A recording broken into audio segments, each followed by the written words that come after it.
Jonas, un prophète plein de panache, se voit confier une mission délicate par Dieu, aller à Ninive, une ville réputée pour sa méchanceté, et les avertir de se repentir.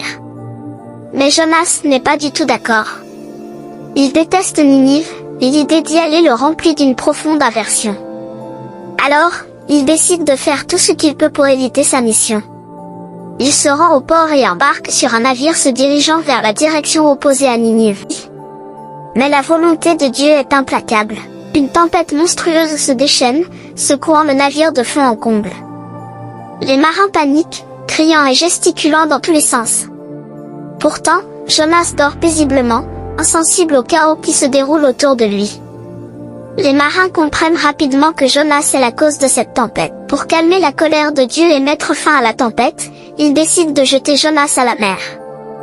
À peine jeté à l'eau, la tempête s'apaise et le navire retrouve sa stabilité. Jonas se retrouve coincé dans le ventre du poisson, plongé dans l'obscurité. C'est alors qu'il se rend compte de sa profonde erreur et de la puissance de Dieu. Il se met à prier. Dieu entend sa prière et ordonne au poisson de le recracher sur la terre ferme.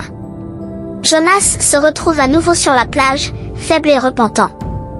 Il a évité sa mission, mais l'aventure lui a permis de comprendre sa propre faiblesse et la grandeur de Dieu. L'histoire de Jonas est une aventure pleine de rebondissements et d'enseignements précieux. Abonnez-vous.